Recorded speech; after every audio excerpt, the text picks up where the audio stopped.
केंद्रीय गृह मंत्रालय ने स्पष्ट किया कि जो दुकानें सामान बेच रही है वह तो खुल सकती है, लेकिन जो सेवाएं प्रदान कर रही है जैसे सैलून, ब्यूटी ट्रीटमेंट, स्पा, उनको खोलने की अनुमति अभी नहीं है।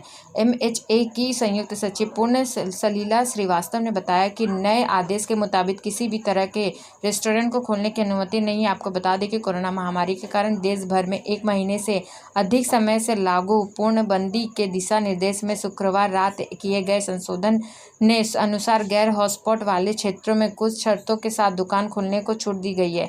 गृह मंत्रालय के नए दिशा निर्देशों के अनुसार ग्रामीण क्षेत्रों में यह छूट मॉल को छोड़कर सभी दुकानों पर लागू होगी, जबकि शहर में यह केवल अकेली दुकान, आसपास की दुकान और आवासीय परिवेशों में स्थित दुकानों पर लागू होगी।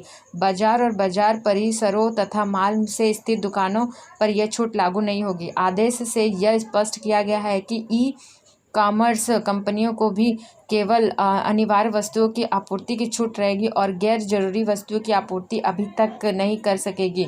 इसके साथ ही यह स्पष्ट किया गया कि शराब और अन्य पदार्थों की बिक्री पर पहले से लागू प्रतिबंध अभी भी जारी रहेंगे।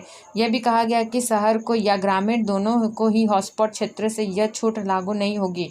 इससे पहले केंद्रीय गृह सचिव ने सभी राज्यों और केंद्रशासित प्रदेशों को शुक्रवार देर रात लिखे पत्र में कहा था कि 15 अप्रैल को जारी पूर्णबंदी के दिशा निर्देशों के तहत कुछ श्रेणियों में संशोधन किए जा रहे हैं। यह संशोधन केवल गैर हॉटस्पॉट क्षेत्रों के लिए किया जाएगा और हॉटस्पॉट वाले क्षेत्रों में पहले की तरह ही पूर्णबंदी के सभी दिशा निर्देश लागू रहेंगे। आदेश में व्यवसायी और निजी प्रतिष्ठान की श्रेणी में छूट देने के होते हुए कि सभी राज्यों और केंद्र शासित प्रदेशों के दुकान और प्रतिष्ठान अधिनियमों के तहत पंजीकृत दुकानों को खोलने की अनुमति होगी।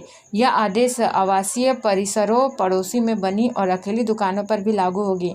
आदेश के अनुसार नगर निगमों और नगर पालिकाओं की सीमाओं के आने वाले मार्केट परिसरों को छोड़कर अन्य सभी दुकानों को भी छूट मिलेगी। साथ ही किसी भी सिंगल और मल्टी ब्रांड वाले दुकानों को खोलने की अनुमति नहीं होगी।